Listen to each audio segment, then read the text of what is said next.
Welcome back to Gemstone Podcast. I'm one of your hosts, LP. I have Shy and Zach with me today. We are excited about today's episode, and we have some great content for you.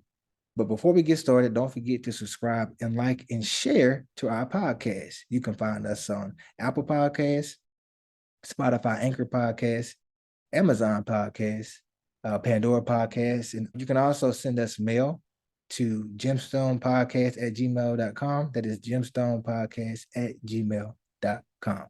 So we have a great episode for you guys today. What we're going to discuss today is this issue or this beef between Elon Musk and Trump.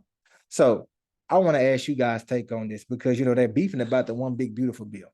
And they're talking about the latest tax credit. So the big beautiful bill is a bill that surrounds a tax credit. And it's talking about the EV bill as far as how they're going to give the tax credit or eliminate the tax credit surrounding electric vehicles. Now, obviously, Elon, Mr. Tesla, that's what his company is solely built off of. His company is solely built off of having electric vehicles, right? For sure. Now, with this new bill, this has already impacted his company, having their stock drop by 20%. And this puts him at risk of losing $38 billion in contracts and tax credits. And it also puts Tesla profits to drop by 71%. Now, Elon, and we're just going to say Mr. Tesla, I ain't going to say Elon, Mr. Tesla has several contracts with the government. He has several subsidiary contracts with our government as well, because he used to be on the Dodge. He's not on Dodge anymore. That was the elected cabinet for Trump's cabinet that he had as far as Dodge. He was on it. I think he was the chair. He's not on there anymore. And so this weekend with this bill, the Republican Party pushing this bill to be approved, which I think it will get approved, just because they're crazy as hell at the current moment. He fired some shots at Mr. President Trump on Twitter. He said this bill is disgusting. He's going to balloon the deficit. He talked to him about being a part of the Epstein issue. They've been going back and forth for a good little minute. But my question to y'all is this. I told y'all that was going to fall out behind money. I said, we're going to see how long the Trump and Elon or Mr. Tesla relationship going to last, because eventually they're going to fall out behind money. Now, he got inaugurated on January 20th. So it's been 4 months and they already fell out behind money because he's at risk of losing $38 billion. That's a lot of money. I ain't gonna even care. I'll be upset too. I'll be ready to go to war too. But it goes back to what I said. Trump is on a revenge tour. I don't know who made this man mad. Well, we know who made him mad, but he's on a revenge tour. Now, Shy, many episodes ago, you said Elon is the reason why Trump won the election. Now, I think we're going to see some things unravel with this beef, because I think their relationship is I think it's over. I think with this tax cut or this tax break, that's what it's going to be.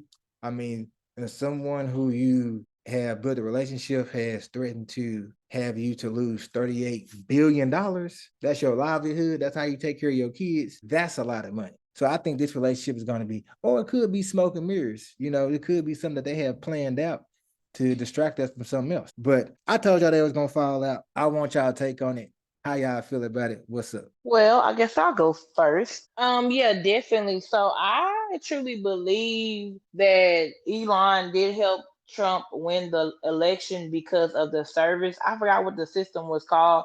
That's a company belongs to Elon, but it's convenient how he has this company that their people are able to submit their voting ballots on. And just for us to see a Republican House and Senate and just Republican all the way across the board, it's kind of odd. Like, I could see the Republicans controlling a lot, but just 90%, or close to 100% is crazy. So yeah, it was definitely a cheat and a scandal. And this whole debacle with Trump, he'll probably be long gone by the time, or in his 90s, but it's gonna be a lot of movies and Lifetime shows and a lot of stuff around all this stuff. And I think Elon is a modern day Hitler. I think he wants power. He also wants fame, and he wants wealth, which he has wealth. But the wealth that he has is never enough for him. So he's not the kind of person that you really want to get in bed with, especially if you're gonna turn around and double cross him. If you made promises to him, or you appointed him to this position and you fold on him, he's a evil rich man. Like, not to say Trump is not to say, honestly, just being a billionaire, period, you have to have some sort of evil in you to harbor that much wealth, without giving a half of it away every year. You got to have some kind of evilness in you to harbor that kind of wealth. But to get in bed with him and not make good on your promises, Trump, you done messed up. And that man, he don't care. That man is digging up Trump old tweets from when Twitter first started. That man is digging up receipts. I don't think it's a smoke and mirrors. I think they really fell out because you don't call the president a pedophile unless you mean that. You're not gonna be like, he's a pedophile, he's in the Epstein files. That's why y'all never gonna see the Epstein. This man is borderline accused Trump of helping get rid of Epstein. So it's like, nah, this is not. It's a war brewing between the two mad rich men. I look at Elon. I don't know if y'all remember Powerpuff Girls, but y'all probably watch Powerpuff Girls because y'all boys. But I watch Powerpuff Girls, but I don't know if y'all remember Mojo Jojo. Elon is Mojo Jojo. Elon is not gonna stop until he either taken down, deported. It's something. He's not gonna stop. He has very sinister plans of his sleeves. I wouldn't be surprised if he got some sinister plans with his vehicles. If some of his vehicles are gonna blow up different places, I wouldn't be surprised. That man is evil. And I would say he's probably evil, more evil than Trump. It's a difference between wanting world domination and wanting fame and power. You got one man, Elon, want the world domination, and you got Trump who want fame and power and want to be, even though he grew up as a rich man, he grew up with money. Clearly he wasn't that popular or something. Something in his life was missing on his upbringing. So now that he has that fame and power, and that, well, he already had the power, but it's the fame, it's the ideology that he probably did not have in high school or middle school or whatever coming up. And maybe his parents didn't give him enough attention. Maybe his parents were off running their business and they didn't pour into him the way that he needed to be poured in. However, you have one man that wants total world domination, and you have another man that wants fame and wants to talk. And it's gonna get ready to hit the fan. And Trump, you messed up on it. You should have never stop getting in bed with these foreign people and giving them American, information and giving them jobs. Like, I honestly feel like the whole public office, I feel like you should be born in America. I don't feel like say what you want.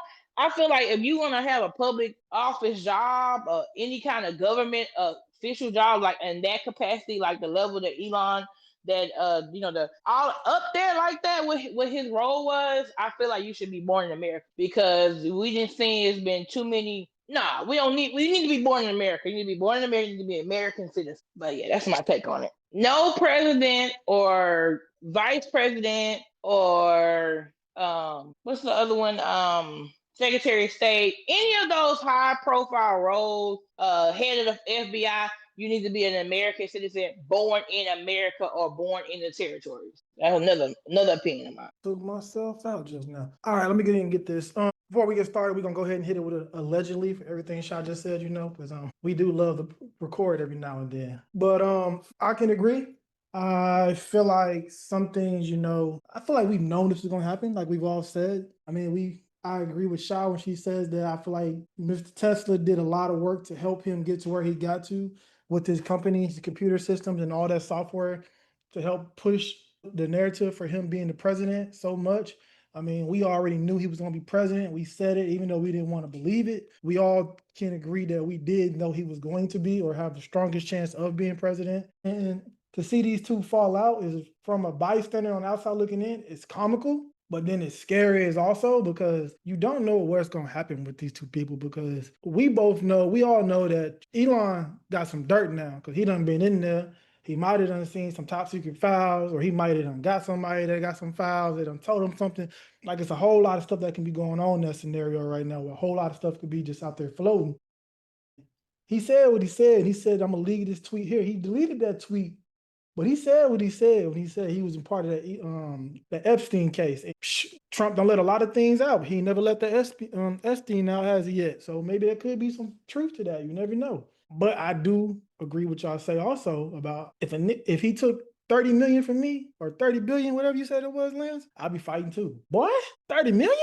Hey, I gotta come get you, my boy. You done took my livelihood from me. You messing up my money now. I got to come get you. I don't know what I'm gonna do, but I'm gonna make some moves around here. You're gonna feel me, and you're gonna feel that you took this 30 million. I'm gonna try to get it right back at you. Right. And we know from history that Trump is an Indian. You know, I kind of feel like he did himself a disservice by, I mean, he is the most powerful man in the world. He's the president of the United States in the most powerful country in the world. At the same time, you have a person here that I mean, allegedly, yeah, a person here that probably willing to DIE behind his money. Okay? Them kind of people you don't want to mess with. Well, I think what it is, I think both of you guys had great points. And to Shaw's point, you know, Mr. Tesla does have a lot of reach and a lot of range due to him having the resources in which he possessed. And one thing I don't think we're thinking about is now he had or did have access to government secrets. Because we got to remember, he had a lot of contracts with the government, with our military, with our health system. And I'm pretty sure some other things that we don't even know about, because he had a lot of contracts with our federal government and our state government. And also, what's the young lady in Houston? She's the black lady. She's a House representative for the Democratic Party. I can't remember her name. You're talking about the lady from Dallas? Is she from Dallas? No. Houston, not Dallas. Houston. Yeah. The one that just passed away? No, she's young. She's like around our age, kind of, sort of. And who is she? She a congressman? I don't know if she's a congressman, but I know she is she represents the Democratic Party. But no matter what, whatever. But she was on the Breakfast Club, and she said that he had a lot of contracts. She said on the Breakfast Club that he had a lot of private contracts with the government too, and that they had even some things that we didn't even know about. So I guess my thing is, what does he know? What access has he had? Did he have so much reach where he had access to public records as far as the citizens? You talking about Jasmine Crockett? Yeah, Jasmine Crockett. And so did he have access to public records as far as, the citizens here? So I'm more concerned about, because I keep saying I feel like war is going to come on U.S. soil, but it's going to be internal. There's not going to be another country coming over here. It's going to be a lot of internal conflict within our government. And I think this is the start. Because like you said, he like Mojo Jojo, he's not going to stop, because he's been so successful, and has that, I guess I can say, a narcissistic trait where he gets what he wants and he likes to be in control. And at this moment, he's not getting what he wants, and he doesn't have control. So what is going to be the domino effect? We can see him exposing Trump, but what's that going to change? He's still the president. It's a process to impeach him. I mean, he got convicted and he's still the president. So we got a convicted felon as a president currently, technically speaking, that's in the White House right now. What is he going to do outside of Trump is my thought process, because him going back and forth with Trump, that's whatever. We already know that, those who are part of that good old boys club or that $1 billion club, they are a part of some very sketchy and unethical things, like the Weinstein issue. That's probably why none of his records did get exposed. I remember we talked about that, is that, probably child trafficking, sex trafficking, things like that are probably all involved with the Epstein issue. And it's going to be a lot of individuals who are part of it, who are very high, who are very political, or who have, esteemed figures within our society. But we already know that. But I guess the bigger issue is, what is Mr. Tesla's response outside of Trump? because he can go at Trump all day. But what's gonna be his response outside of Trump? I think his response is just by opening up the floodgates and letting out all the information. Like if he have all this info and everything and data on people, because you were asked the question of, does he have data on our citizens, American citizens? Of course he does. I mean, he was over Doge, and Doge had all the access over the Social Security stuff and bringing out all that Social Security information. So it's automatic that he has all the information he needs on the American people, government people, whatever he may need, you know, because all that had to go through him. So he got, if you think about it, you put this man in power of the most important position in America of finding the money. You told him, hey, Elon, go find the money. I don't care what you find, just bring it back and let us know. We're going to bring it public and let people know that we've been spending money over here doing bullshit when we could have been giving it to our people or doing it with our people. That's the worst thing you could have did. This nigga know all the money. Imagine the money that they ain't even showed yet.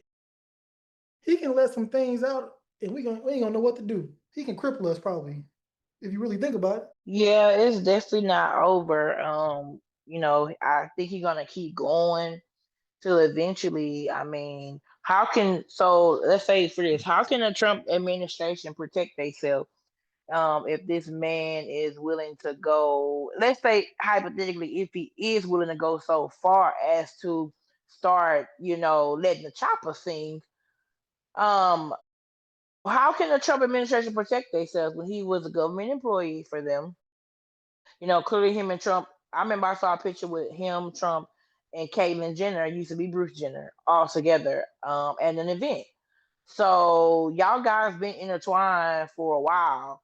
So how can the Trump administration protect themselves from him letting loose on them? Because I mean, what does Elon have to really lose at the end of the day? I mean, besides, I mean, he could be deported out of America, but I mean, he has so much here that is like, even if he was to be deported out of America, his presence still gonna be felt. I mean, they'll have to close down all his businesses out here too, you know. But I mean, I don't see this ending well, and I mean, I got my popcorn. I'm waiting to see what else he's gonna say. White on white crime. I just love it. I agree. I mean, it's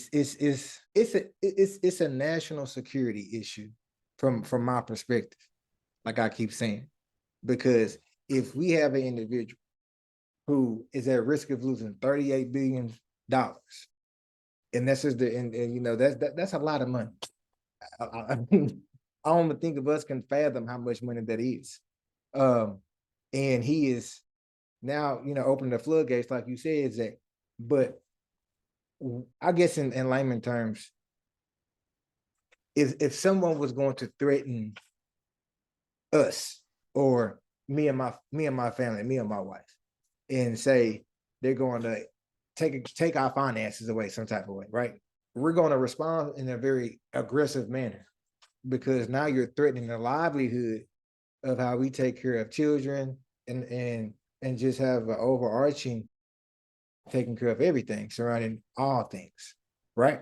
For sure.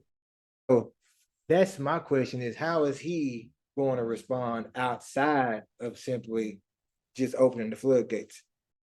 You know, Shai, you said, you know, he gonna blow up a car, or he gonna do this, or he's a very evil person. I can see, because Teslas are No. I didn't say he would.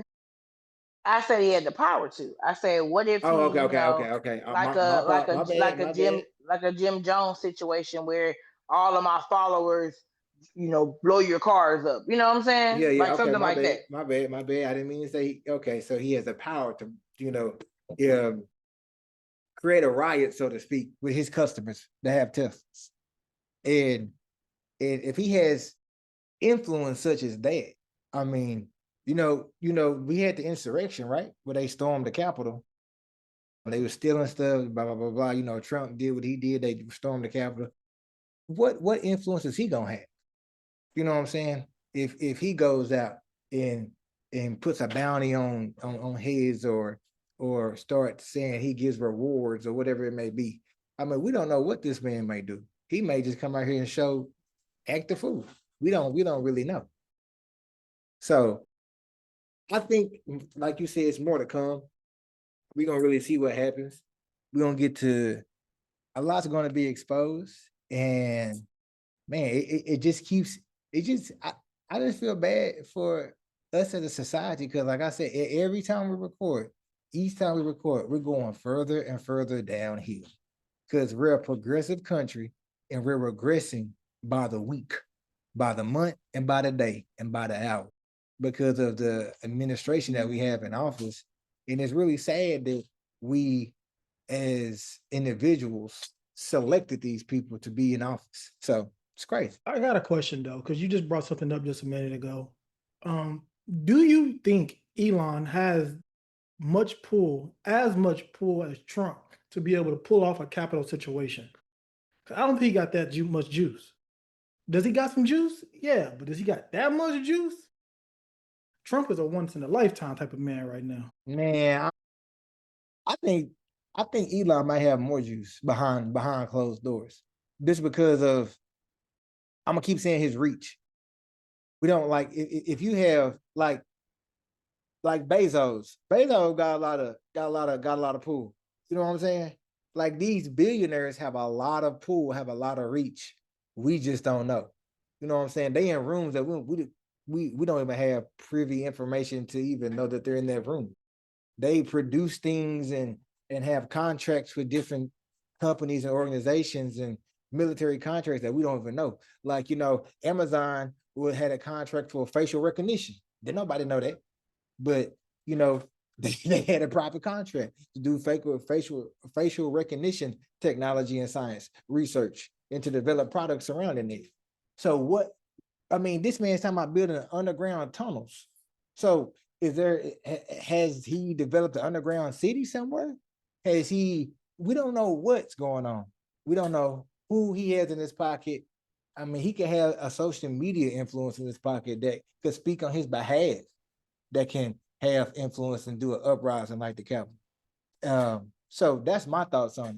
I feel like he probably got more juice than Trump, me personally. And for him to be a part of Doge,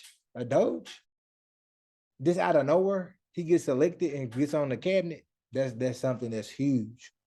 And then for him to get taken off is crazy too. So I think that was the beginning of the end of their relationship when he got taken off. And then for his son, we got to remember, his son told Trump, "You're not the president."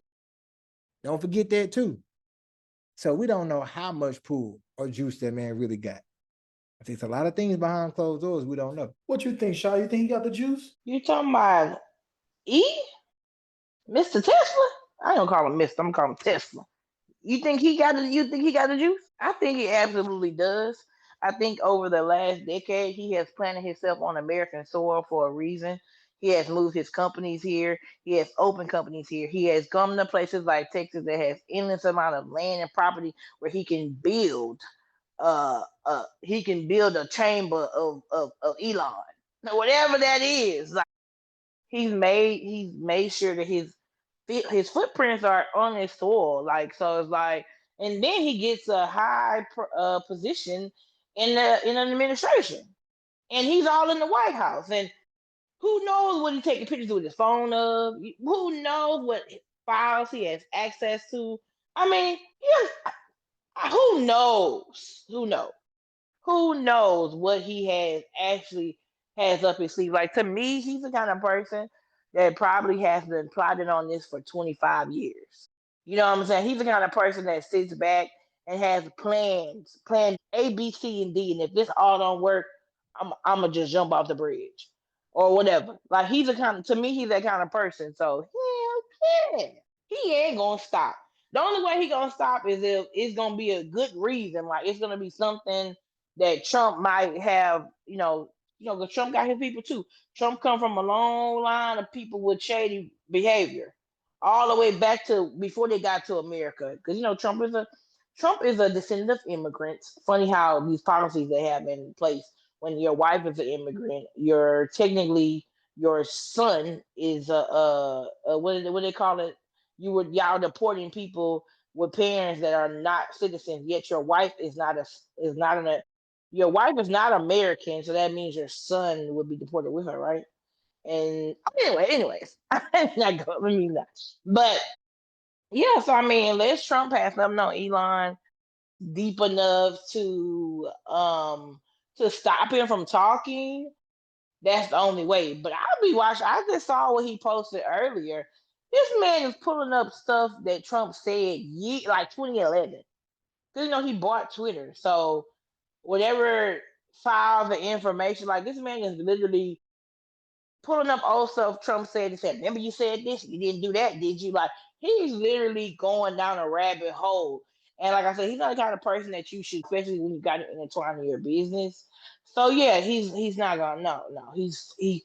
We got more coming for sure. All right, I hear you. He got some juice. I give you that. I still don't think he got enough juice to make somebody raid the Capitol, though. But I do believe, like I said, he Oh got. no, not to raid. Oh no, not to raid the Capitol. No, but I mean, to me, he's not the kind of person that's gonna do it like that. Like that raiding the Capitol stuff. That was dumb followers coming up with a plan to go raid the Capitol. Yes, Trump did ignite them by his, he gaslit them to do it. But to me, Elon wouldn't raid the Capitol. He'll have somebody. He'll have somebody in there, like he'll have somebody in there that works in the office that's gonna go and do some shady in there. Like he already has a couple people on his payroll that probably work in the Trump administration that he made connections with, or people that have decided that they no longer agree with Trump or whatever, and got people all up and through them offices and in Trump personal life. So he would go the other route. He wouldn't go running up the Capitol. No, he'll send somebody in there to drug your sweet tea and you wake up in the basement somewhere. That's the kind of Elon. All right, let's get into the next topic then. Whatever, Sha. What I do? Have y'all ever watched Scandal before? Yeah, with Olivia Pope. Yeah, now Scandal was a little far fetched. We not gonna lie, it was a fictional story. But The good story. stuff could actually happen. So that's all I'm saying. That man ain't sending nobody to that Capitol to storm. He ain't making no. What he gonna do? He gonna go around the corner through the back door. He ain't coming to the front. But yeah, next topic. So we're just gonna do a little quick intermission before we get to our next segment. This intermission part we're gonna take to look after the men during the month of June. June getting started. This is Men's Mental Health Month. I wish all of you will look after your friends, look after your dads, your uncles, anybody that's a man in your family. Just look after them, take care of them, and ask them how they doing today. Ask them if they all right, because as you know, men ain't gonna speak a lot because we've been raised our whole life to never have to be, to never quit crying and get up on your feet and everything gonna be okay. It's hard to handle that weight all the time. So some of the men need a little bit more looking after, So make sure you checking on your people. We lose more of us every single day. So please take the time in your day to reach out to somebody you love in your life as a man or in your life period. They might need you. That's real. That's real. It is Mental Health Month for men. Taking care of your mental stability is very key, and having some sustainable interventions in place to navigate hard times or turbulent times is very key. And like you said, Zach, I think as men, we do travel through life in many different scenarios where we're silent. We don't really talk about what we're thinking. We don't really talk about how we feel. We just kind of, take it on the chin, so to speak, because that's the stigma around being a man. You know what I'm saying? And so even when it comes to issues or circumstances in your relationship or circumstances with your family or with your kids or just stress, period. I mean, I don't think people understand how much stress men are under, because as a man, your job is to lead, and leadership is stressful because you have to think of yourself, think of everybody else, and put yourself last this time. And I think, not gonna speak for myself, and Zach, you can pitch in. As a man, we always put ourselves last and put everybody else before us. We always trying to figure out how to find a solution to a problem. We're always trying to figure out how to, have the kumbaya, so to speak, make sure everyone is feel heard and feel validated.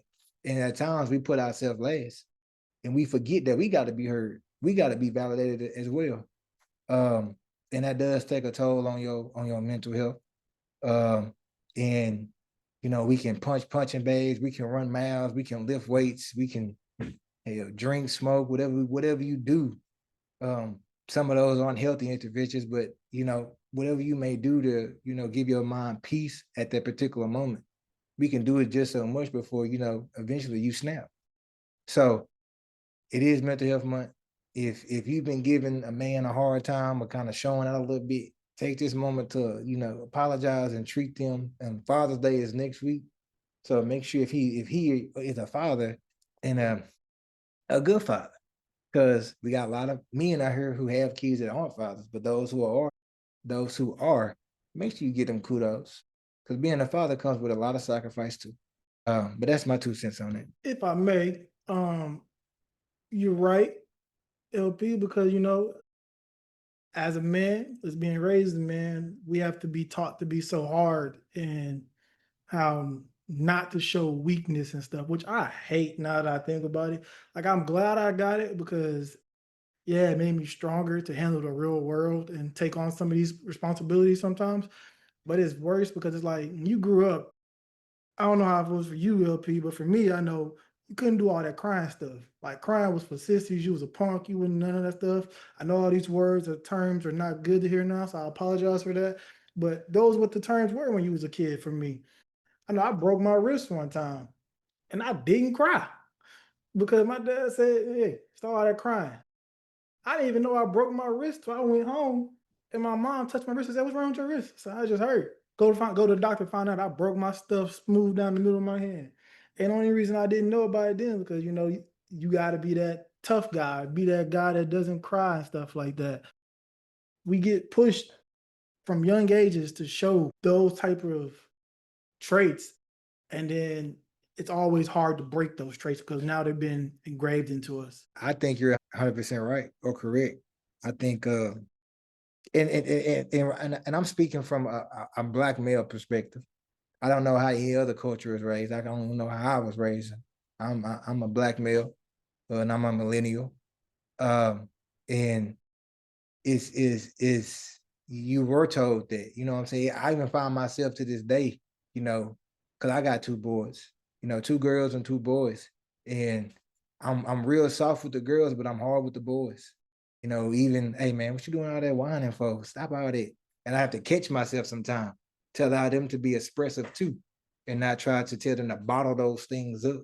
Me having the last name in which I have, we have this saying in our family that, if you a good all, you gotta stand on business type of mentality.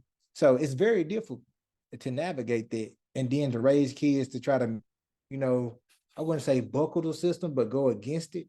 But be conscious of it. Yeah, I guess that's one thing I'm trying to be more conscious of the stigmas around being a Black male, and allowing the expressiveness. I guess that's a good term to use, the expressiveness. And it doesn't mean you're weak. And I tell my son that sometimes, say, man, if you upset, cry. If you mad, be mad. If you sad, cry and say you sad. Don't hold it in. If you frustrated, talk about it, but in a respectful tone, you know.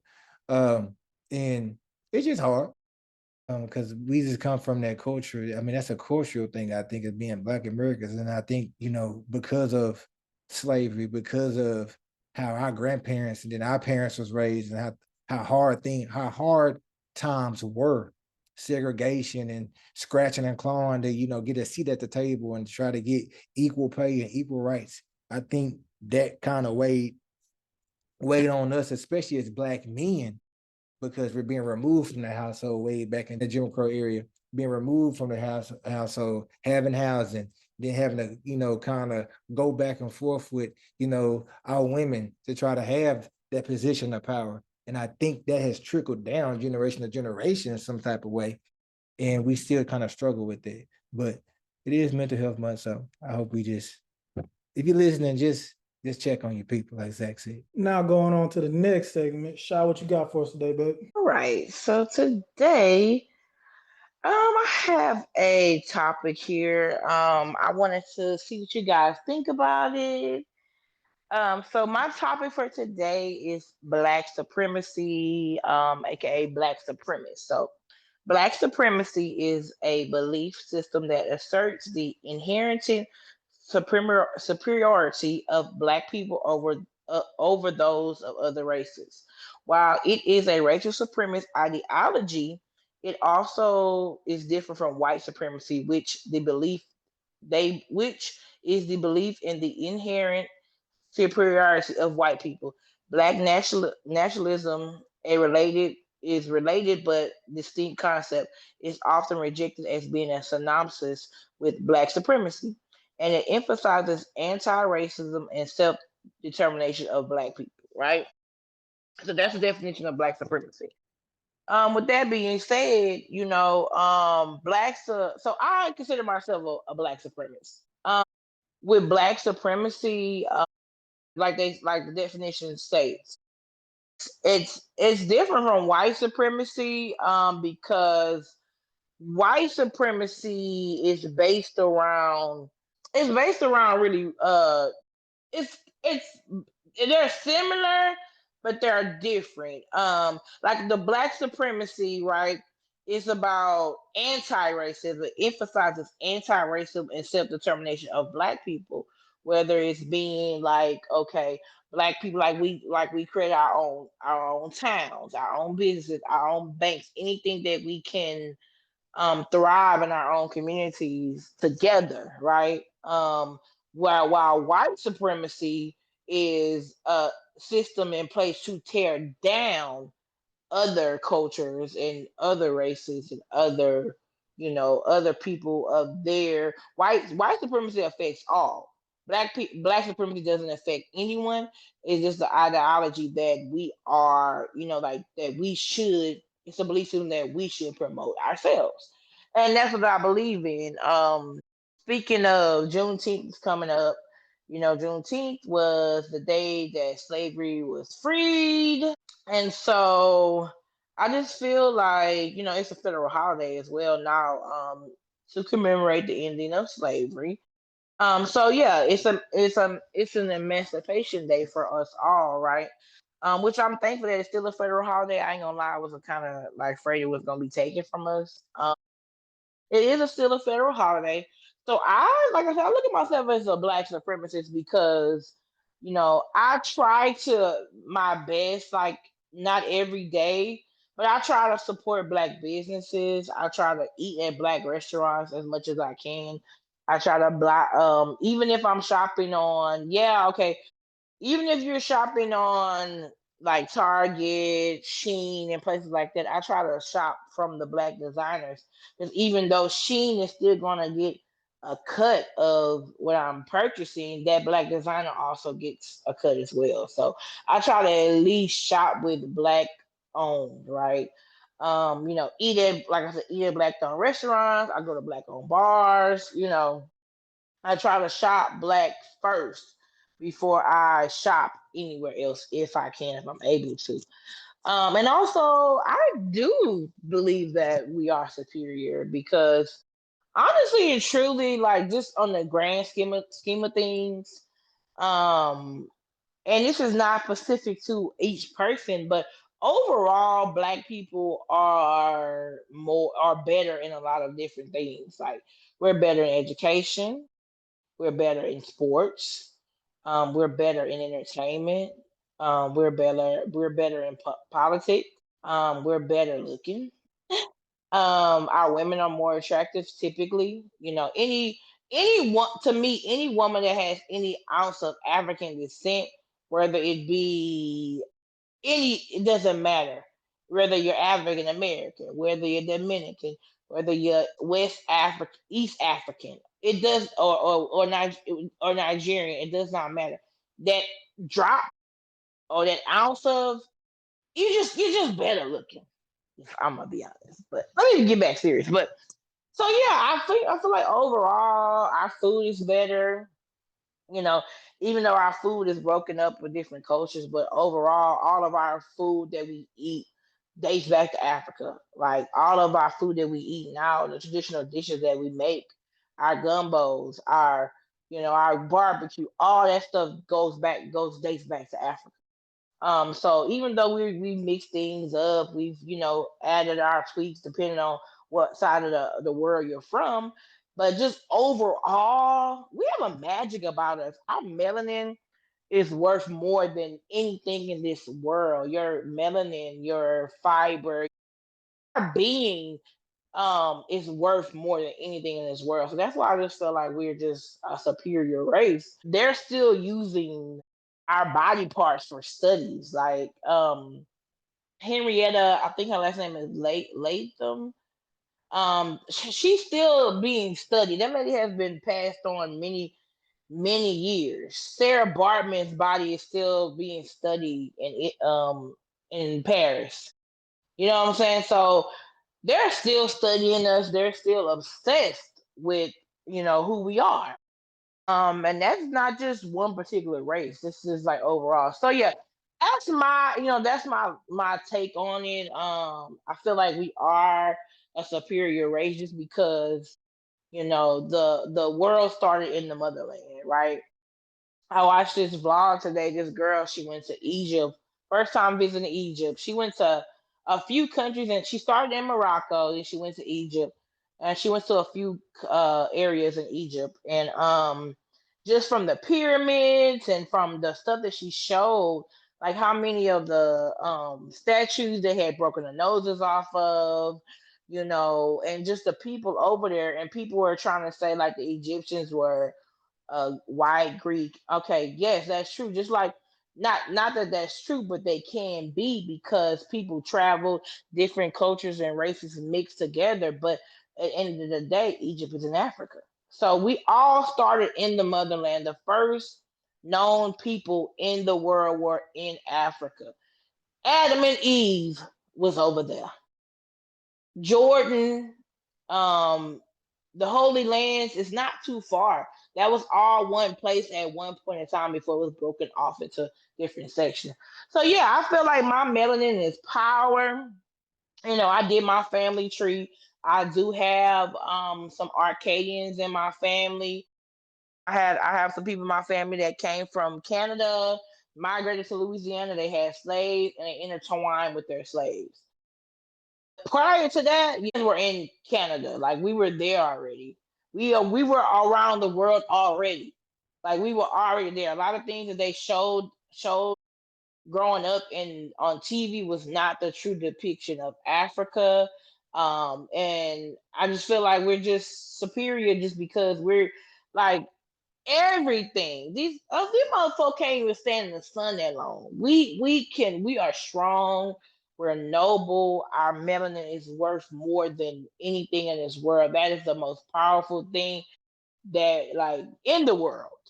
Oh yeah, that's my take on it. I consider myself a black supremacist. While I consider myself a black supremacist, I do not I don't have anything against other races or anything like that. Like, I have friends and people in different races. Hell, I had hella white people pop up on my ancestry page the same with DNA matches.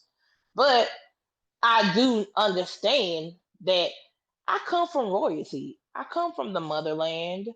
I come from a royal people. I understand that my melanin is my power, my femininity is my power as well. So that's my take on it. What y'all think about it? Have y'all did y'all ancestry? I think y'all should. Anybody out there, if you haven't did your ancestry, you should do your ancestry. There's a lot of great information on there. Speaking of that, let me just give y'all some of my DNA traits while I'm on this topic. Let me pull it up right quick. My African DNA is in Benin and Togo. I might be saying that wrong, but that's a lot of my DNA. 18% of me is Benin and Togo, which is West Africa. So, that's a lot of where they got their slaves from. Then I have 15% Nigerian, 30% Cameroon, Ivory Coast, Western Bantu people, Senegal, Mali. Okay, that's my African ancestry. Then when you keep going down, I have Spain on there. I have 4% Spain, 3% France, 3% England and Northwestern Europe. I have 2% Netherlands, 2% Portugal. I have 1% Indigenous Americas, which is, those are the indigenous people that were here before a lot of us got here, including the Europeans. And I also have Central and Western Europe, and I have Germanic Europe, which I didn't know what Germanic Europe was, but I had to do my research. and Germanic Europe is Germany. It's Germany, and it's also it's Germany, it's Belgium, and it's a little bit of Switzerland. So I have DNA that traces back to that area. Netherlands, Germany, Switzerland, and Dutch. So Germanic, and it has a definition on here as well. It's the landscape of our Germanic Europe rises from Dutch and German lowlands along the Northern Sea, forecasted upwards to Austria. So somewhere along them lines is where the DNA coming from, right? So yeah, so that's my heritage. I mean, based on I submitted my DNA over.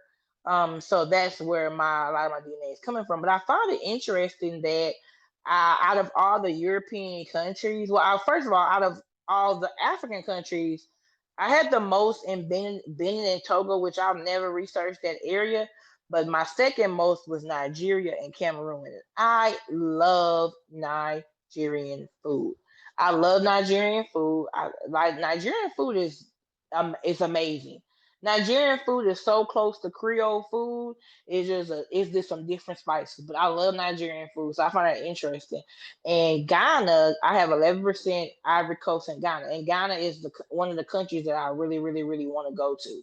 So I find that interesting that they're in my DNA. Second interest I found interesting was Spain and France, right? Because as we know, a lot of the so Louisiana was owned by France at one point, um, and a lot of the French people came to Louisiana and they purchased slaves and they had children with their slaves, all that stuff. So me having I have like almost 10% of Spain and France, and then the rest is other parts of Europe. So I found it interesting, but that's my topic. What you guys think? From our lifespan and what we've known for what white supremacy to be is why we feel like it's different from what black supremacy is, because we hear the white supremacists with the Aryan Brotherhood and all that stuff.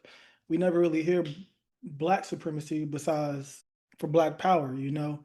So with two definitions that seem kind of the same, is one saying that one's superior over the other. Could that not be the same thing? Just we don't push it like they push it. Well, no, because black supremacy is not hanging. We're not rallying up white people or Hispanic people to hang them off of trees. Like black supremacy is solely based on the development of our businesses, our culture, ourselves, without even looking in their direction. Like, and here's another one. It says, while both black supremacy and white supremacy involve beliefs about superiority, they are different in terms of historical context, power dynamics, and societal impact. So they're different, and it's a whole another breakdown as well. um yeah, the white supremacy goes back, like our like black supremacy doesn't go back that far, like as far as the impact goes. Yeah, that's why I was trying to get it to that point. I don't know if I got it to there. Like, do you think that's why white supremacy is held to such a what's the word I'm looking for here? Ugly standard of what supremacy is, instead of it being looked at as a word where you're looking to uplift your people instead of putting down other people? Yes, but white supremacy does not uplift their people though. No. There are no white supremacist organizations that feed the homeless, that pay each other bills. They don't do that. Like white supremacist is strictly to make the lives harder for other people outside of being white, and even made the lives harder for other white people that didn't look like they want them to look. We all remember the Holocaust. Yeah, you're right. You're right. I'm pro-black, like you said. I don't know if I would put myself as a black supremacist, but I am pro-black. I do support all black. I feel like we've been put down so much that I have to support, and I will support always for my people, because we've been through more trials and tribulation than a lot of other countries, cultures, or people. You know, there's a few that can say they're close to us, and they try to make it seem like what happened to them is just as bad as what happened to us. But in the scheme of things, it's literally not. Y'all might have had something happen to you in one area, but we had something happen to us all over the world. For some reason, to be black is to be hated. For some reason, for us to be black is to be looked down on, as not being as good as somebody else. Understandably, I don't understand it, because how can you look at somebody's skin and say they're not better than that you better than them because you have a lighter tone or you have a different color melanin? I would agree with people should be supporting their own cultures and helping build up their cultures to keep those communities together, either in America, your country, or wherever. But yeah, that's a tricky one for me on that one because But see, white people don't need help building up their cultures though, because they literally are American culture. Like when you look at America, you think of whiteness. So they don't need help building that culture. They don't need help with bank loans. They don't need, unless your credit is bad, but they don't need help with a lot of things. Like white people, especially white women, are not looked at as a threat. You know what I'm saying? As a black woman would be. You know what I'm saying? They're not racially profiled. Karen profiled, if you will. Sometimes you just don't know what you get from them, so they don't need help with anything. Honestly, yeah, they don't need any. The system in America was built for them, so they don't need any kind of help. Even the poorest of the poorest, they can walk in somewhere and still, get a little bit more better treatment than a lot of other people would. Like I see it all the time, even with homeless people, even homeless white people, they get treated a lot better than a lot of the homeless black people. Well, I'll say this. I understand the definition of black supremacy. And I believe that we all, no matter the race, from a professional lens, we all want to see the people that look like us win. And from a leadership aspect, I believe that when we are doing hiring or bringing people on board or trying to advance a team, we always want to ensure that we have some type of representation that looks like us. And I'll say this, that as we see individuals who are in leadership positions or who hire and fire, whether it be HR, supervisors, directors, CEOs, whatever it may be, whatever their ethnicity is, that's what majority of their staff look like. Not to say they don't have a mixed in crew, but majority of their staff resembles their ethnicity. And I believe we all have, some type of concept of supremacy, whether it be black supremacy, Hispanic supremacy, white supremacy, but we don't have the extreme hate as white racism and white supremacy is they believe that their ethnicity is some quote unquote like gods or God's chosen people. And I'm just speaking from a lens or perspective that's only has been illustrated by the actions of those who do participate in white supremacy, like the KKK, the Proud Boys, any other white supremacy organization where they display hate toward other ethnicities. And I don't believe that that's something all the ethnicities share, but I do believe all the ethnicities do share some type of participation in supremacy in their own culture because they want to see each other win. And that's just what it is. So that's my thoughts of it. And I think even come up with the term black supremacy is something to try to correlate it with white supremacy, but they don't correlate at all because of the extremeness of white supremacy. Like, like you said, Shy, having nooses or, stringing people up from trees as if we're in in segregation times or slavery times. That's extreme. That's hate. To provide some type of hurt to somebody or to take someone's life because of the ethnicity of the color of their skin, that's kind of evil. Well, that is evil. Ain't no counter to it.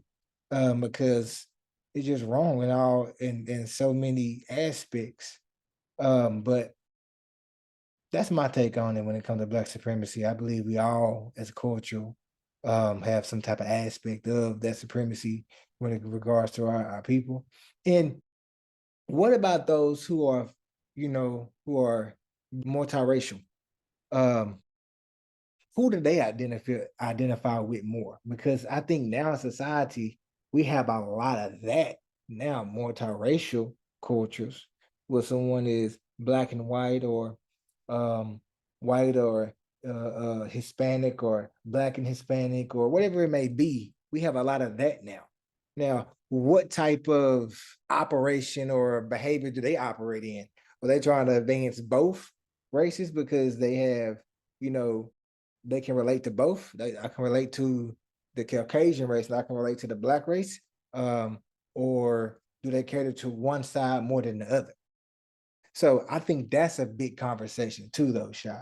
Because I think now in this society, we have a lot of more multi-racial or mixed cultural individuals. I'm trying to find out the right term. I think multiracial is correct. One or two or more races as they would click on an application. That's correct. To how would they identify? I think that's a big question. Well, I would say if you know anybody that's multi-racial, they identify with whoever they grew up around. And a lot of times, just because of racism, a lot of the people, if they're like blended with a different race, a lot of times they'll spend more time with this particular side of their family opposed to that side. It's rare that you'll see somebody that's multiracial that spends most of their time with both sides. So, like, take for instance, I know of a girl, she's Hispanic and black, and her dad's black, he was not in her life. So she speaks fluent Spanish, she sounds Spanish, she dress Spanish, she eats Spanish food, she's Spanish. Nothing about her lifestyle or the way she talks is black whatsoever. She don't even eat soul food. Like, nothing about her is black. But she like black men. And that's interesting because her mom likes black men because her dad's black and her child's father is also black. So she inherited that part by, she likes black men, but she doesn't live her life as a black woman because the culture that she was brought up in is Hispanic. That's so like interesting. Because you identify or participate more in the other culturals because that's what you were raised around, but you still have an attraction to the other. And so that brings it to my next question. So if someone who's multiracial, kind of like the example you just provided, do they receive the same benefits? Because I think that's the biggest question. That's what I was leading up to.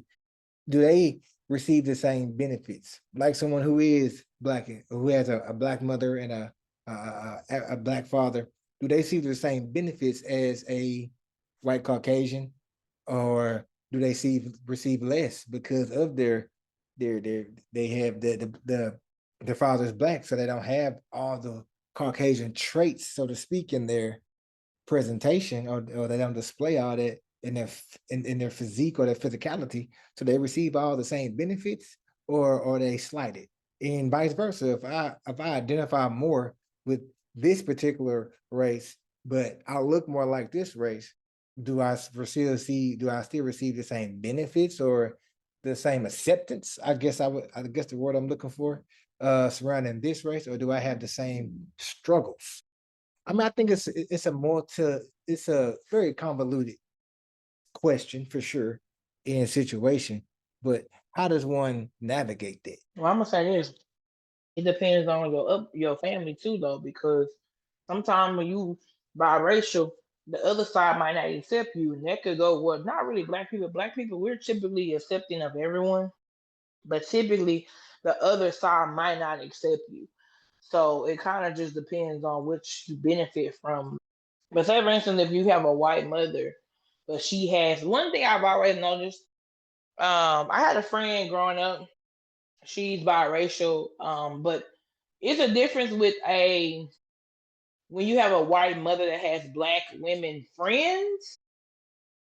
So that means she with the culture. Like, she hang around black people. She got a black homegirl, even if it's one.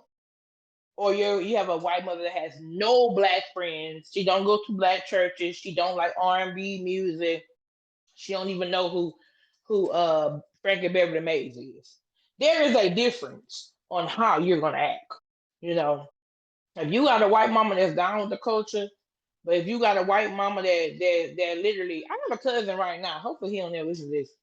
His wife is a Karen, and he like Wesley Snipes. He about Wesley Snipes color. And his wife is a full Karen. And she's a Trump supporter. And she be on Facebook throwing up her Trump flags. And he's a black man. And their kids are biracial. But that just goes, that just, and so how you think that kid's going? What they have black sons, biracial sons. What they gonna think? The mama a Trump supporter, the daddy smokes cigars and watch the Cowboys game. Can you imagine? I can't wait to see how they grow up and see. I can't wait to see how they grow up and I see where they tier to. So yeah, it just depends on your family and the people you're around. That's very interesting for sure. Man, yeah, but back on the subject, for when it comes to Black supremacy, I understand what it is, and I think we are kind of all operate in some type of form of it. We just don't go to the extreme as white supremacy, as far as having that hate gene or that hate temperament to cause harm to other races.